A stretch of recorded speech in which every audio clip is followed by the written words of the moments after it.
मला सांगायचे काय, गुरु करणं अत्यंत. एक आजी होते 75 वर्षाच्या, मला म्हणे ताई, म्हटलं काय ताई, मला माळ घालायची होती. म्हटलं आजी 75 वर्षाचे झाले, तुम्ही अजून माळ नाही घातली का? ताई गुरु केला होता. कधी? बिना लग्नाचे होते तेव्हा, 15 वर्षाची होते. म्हटलं मग 20 वर्षाचे झाले ताई तो गुरु मिळाला. म्हटलं मग 25 वर्षाचे झाले तेव्हा एक गुरु केला. म्हटलं मग ताई 30 वर्षाचे झाले तोही गुरु मिळाला. म्हटलं मग 40 वर्षाचे झाले तेव्हा एक गुरु केला. म्हटलं मग 50 वर्षाचे झाले तेव्हा एक गुरु, तोही गुरु मिळाला. म्हटलं मग आता तुम्हाला गुरु करायचे म्हणे. आजीला म्हटलं आजी माझी सुट्टी करता का आता? मला सांगायचं का योग्य वेळेमध्ये का जीवनामध्ये गुरु अत्यंत महत्वाचे आहेत. भाविविन देव नकळणी संदेह आणि गुरुविन अनुभव कैसा कळे किंवा गुरु हा संत कुळीचा राजा, गुरु हा प्राण विसावा माझा, गुरुविना देवा तुझा पाहता नाही त्रिलोकी. म्हणून जीवनामध्ये मन लागो रे लागो रे, मन लागो रे लागो रे, मन लागो रे लागो रे, मन लागो रे लागो रे माझे गुरु भजनी, मन लागो रे लागो रे लागो रे माझे गुरु भजनी, मन लागो रे लागो रे माझे गुरु भजनी, मन लागो रे लागो रे माझे गुरु भजनी. गुरु दत्ताच्या कीर्तनी,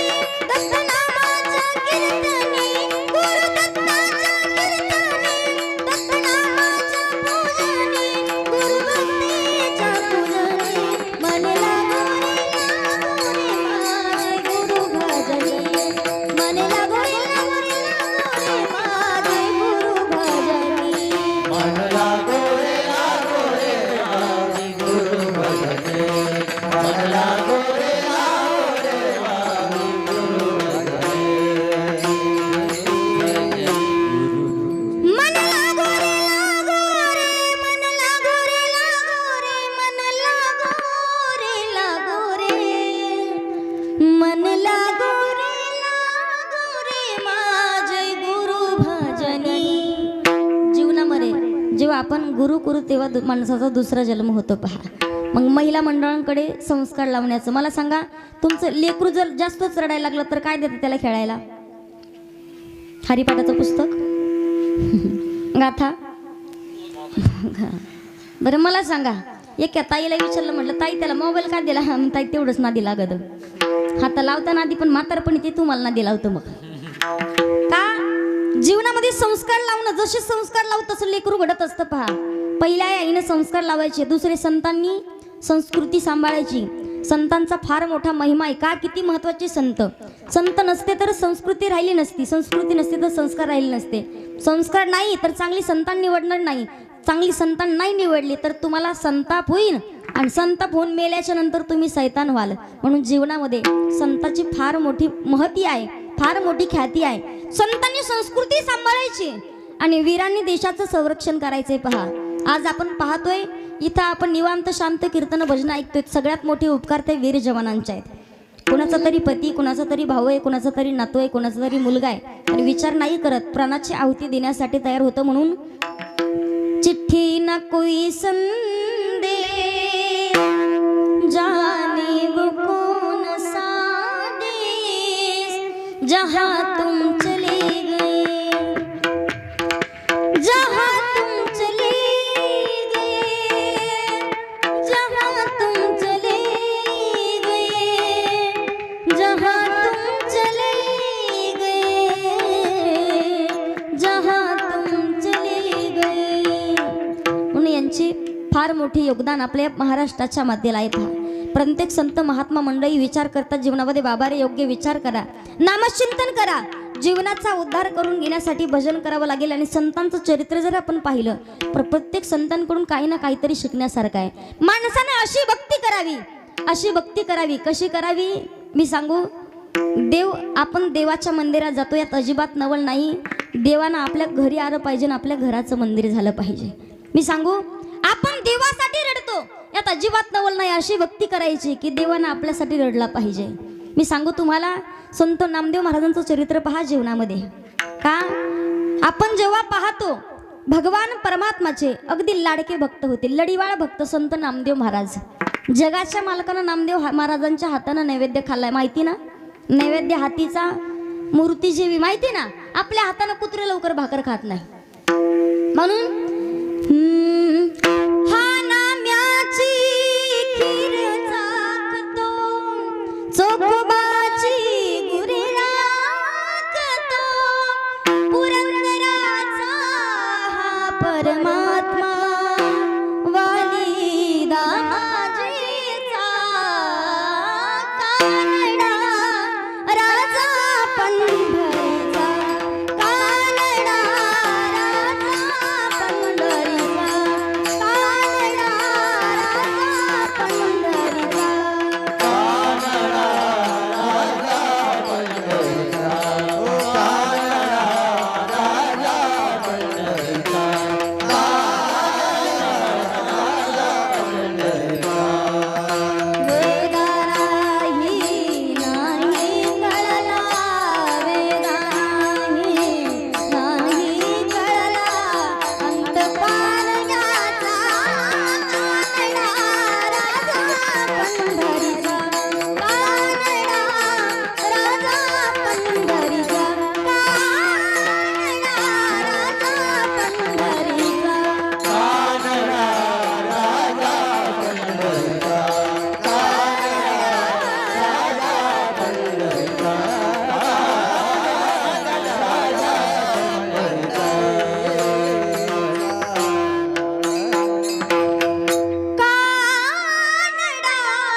जगाच्या मालकानं नैवेद्य खाल्ला पहा.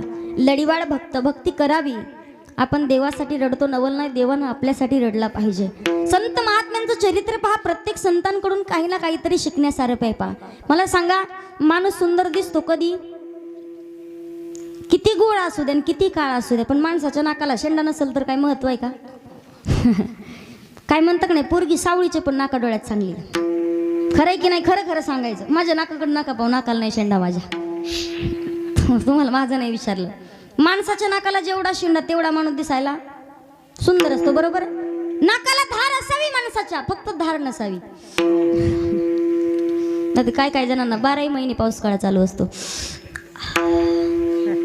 तुम्हाला उदाहरण सांगते. एक बाई होती, पकाळी डुक ढेकळात टाकली तर ओळखायला नाही येणार एवढी. इकडून तिकडून केस पांगलेले, नखामध्ये पावशेर पावशेर माती गेली, भाकरी करायला बसली.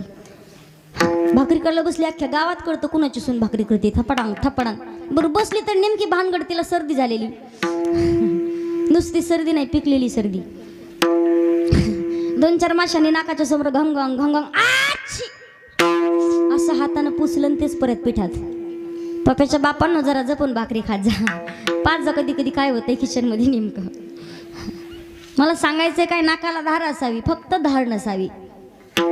माणसाच्या नाकाला अगदी किंमत आहे पहा. आपण जेव्हा पाहतो म्हणता की नाही, पप्याचे पप्पा, पप्याला पोरगी पाहायला जा, पण अगोदर नाका डोळ्यात पहा. पाहतात का इकडे पोरी? भेटतात का? भेटतात का पोरी? हो रामभाऊ त्या लग्न जमवणार तर ढिगल्याचे ढिगलं पडले, आता कुठंच पोरी पाहिना. कारण मामाच्या घरी जरी गेलं, मामा जे अरे मामा म्हणतो हा पुढच्या घरी, यंदा नाही पुढच्या वर्षी. भेटना सध्या. तुम्हाला मी सांगू का, ही परिस्थिती झाली कशामुळं? श्रीभ्रूण हत्या झाली, अगदी प्रमाण वाढलं होतं. आता 1000 मुलं आणि 700 पोरी झाल्यात. किती? 1000 पोरं आणि 700 पोरी. मग 300 पोरांनी करायचं काय? उपाय सांगते मी. भगवे कपडे घालायचे, मोठे मोठ्या रुद्राक्षाच्या माळा घालायच्या, अशा आडवा भस्म लावायचा. बम बम बोले टेकडीवाले, कैलाश की राजा चिल्लिम भराई, ताजा दम लगाने आजा की चलो हिमालय की गुफा में. तिकडे केलं तर समाधान. मला सांगायचं काय, आमच्या गावात कुठेही जाऊ दे, लोक म्हणते ताई तुमच्याकडे आहे का एखादी? म्हणलं आमच्याच गावातले 50 राहिलेत, त्यांनाच भेटणार, तुम्हाला कुठून पाहावी? बरं मर्यादा असते लग्न करण्याची. तुम्हाला उदाहरण सांगते की पोरीचं लग्न जमलं, सगळं सुपारी फुटली, सगळं झालं, जेवण उरकलं, आणि नेमकं म्हणे आता बोला लग्नाची तीत काढायची कधी काय. तेवढ्यात सासूबाई आली, तिनं पाहिलं हो जावाई पाहिला, आणि ती म्हणे बाप्याचा बाप अजिबात याला पोरगी नाही द्यायची. म्हणे का? काय झालं तुला? सगळं चांगले 5-50 एकर जमिनी, पोरग नोकरीला, सगळं चांगलं, तुला झालं काय अचानक? इकडे म्हणे तुम्ही द्यायची नाही अजिबात पोरगी त्याला. इकडे कोणाला देईल? ऊसतोड काम करायला द्यायची, पण त्याला द्यायची नाही पोरगी. अगं तुला झालं काय? म्हणे डोकं तर फिरलं नाही तुझं? गोळ्या संपल्या तुझ्या? काय झालं नेमकं? ती म्हणे ऐका नाही मला पाहिला. काय म्हणते हे मला पाहायला आलतं मी. अशी भानगड असलं कसं करायचं. आमच्या शेजारचा एक मुलगा खरं सांगते मला म्हणे ताई एखादी पोरगी तरी पहा रोज फिरता एका गावाला. म्हणलं दादा वय काय चालू आहे. म्हणला 42. म्हणलं 8 वर्षासाठी कशाला बट्टा लावतो आता. वाईट परिस्थिती झाली पहा तुम्हाला सांगते. नाक महत्वाचं आहे जीवनामध्ये. माणूस दिसायला किती सुंदर असू द्या पण काय करावे ती 32 लक्षणे नाक नाही ते वाया गेला. नाक फार महत्वाचं आहे पहा. आपण पाहतो वारकरी संप्रदायाचं नाक म्हणजे जगद्गुरु तुकोबरा आहेत. तुकोबरांचा अधिकार माझी मद झाली अनावर वाचा घेतलासे किंवा तुकिता तुलनेसी ब्रह्म तुकासी आले आणि म्हणून रामेश्वरे चरणी मस्तक ठेवले अनुरेणूया तो कडा तुका आकाशा एवढा किंवा तुकाराम तुकाराम तुकाराम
तुकाराम तुकाराम घेता कापे यम.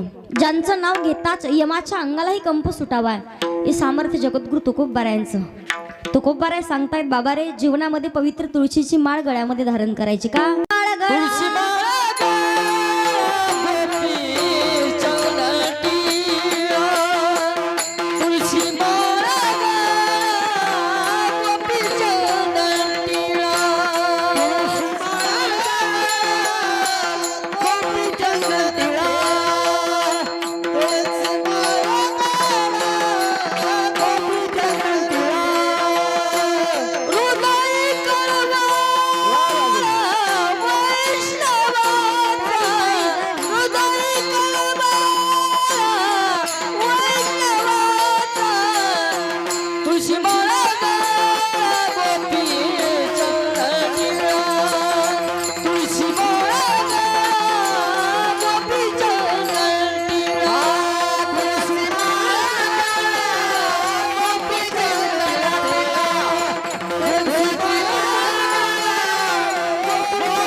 गळ्यामध्ये पवित्र तुळशीची माळ का घालावी माणसानं माळ.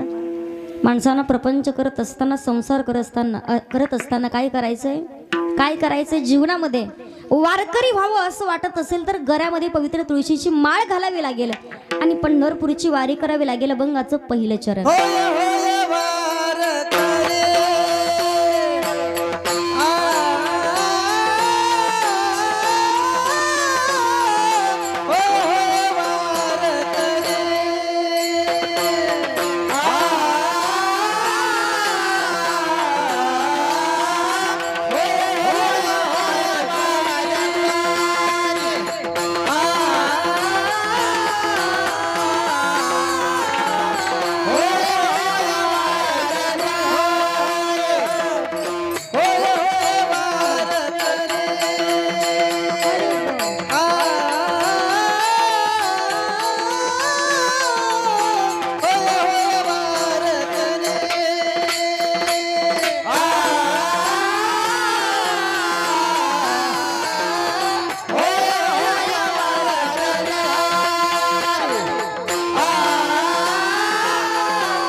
पाहे पाहे रे पंढरी.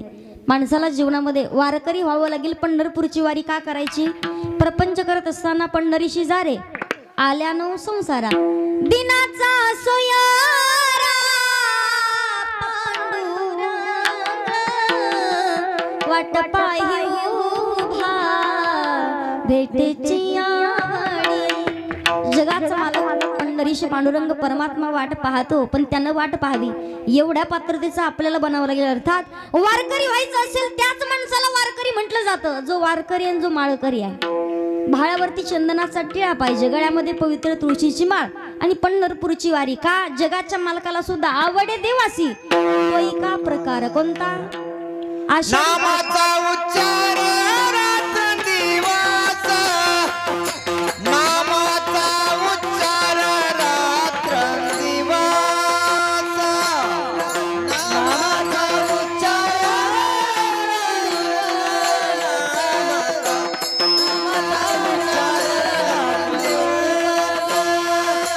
आवडे देवाची तो ऐका प्रकार. नामाचा उच्चार रात्रंदिवस, नामाचा उच्चार रात्रंदिवस.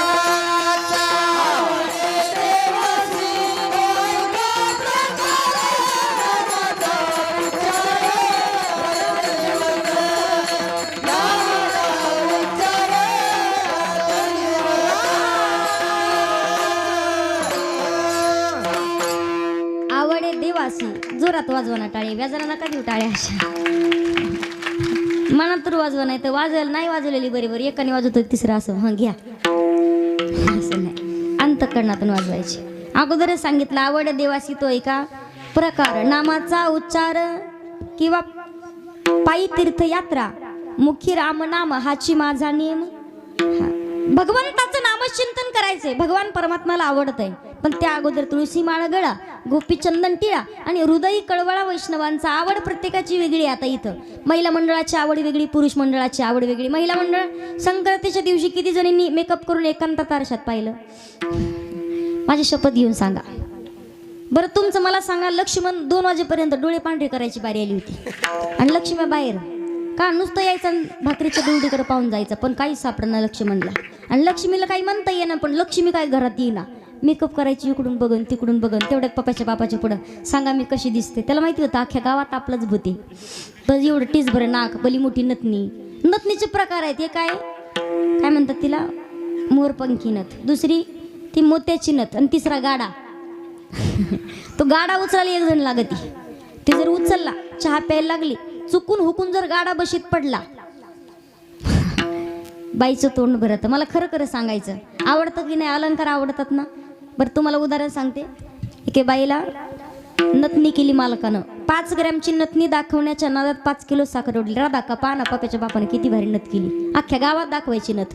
नथनी दाखवता दाखवता नेमकी संक्रांत आली. सकाळी उठली, सुंदर असे स्नान केलं, सुंदर साडी घातली, रुपया एवढं कुंकू लावलं, भांगामध्ये सेंदूर घातला, गळ्यामध्ये मंगळसूत्र घातलं, पायाच्या बोटात जोडी घातली, पायामध्ये पैंजण घातली, कमरेला कंबरपट्टा बांधला, हातामध्ये हिरव्या बांगड्याचा सोडा घातला आणि तिला घालायची होती नथ. पण कुठं सापडती? सगळीकडं पाहिली, किचन पाहिलं, हॉल पाहिलं, बेडरूम, कपाट उघडलं, बडाबडा साड्या अंगावर पडल्या, सगळ्या उचकून ठेवल्या, तशाच पडू दिल्या. नथनी सापडना, घरात रडायला लागली. मालकाला आवाज आला, फुसफुस फुसफुस. विचारलं काय झालं? काही नाही. अगं काय झालं ते तर सांग. सणासुदीचं घरातल्या लक्ष्मीनं रडणं चांगलं नाही. काही नाही, तुम्ही नव्हती आणली का काल ती? याला वाटलं मी काय आणले घरात नेमकं. नथनी का? हा घाल ना मग. घालायचीच होती, पाप्याचा बाप. नथनी का? सेल्फी काढायची होती, पण सापडा कुठं ठेवली तर. तू काय रडू नको, मी तुला बघू लागतो. नथनी सगळीकडे पाहिली, नथनी सापडना.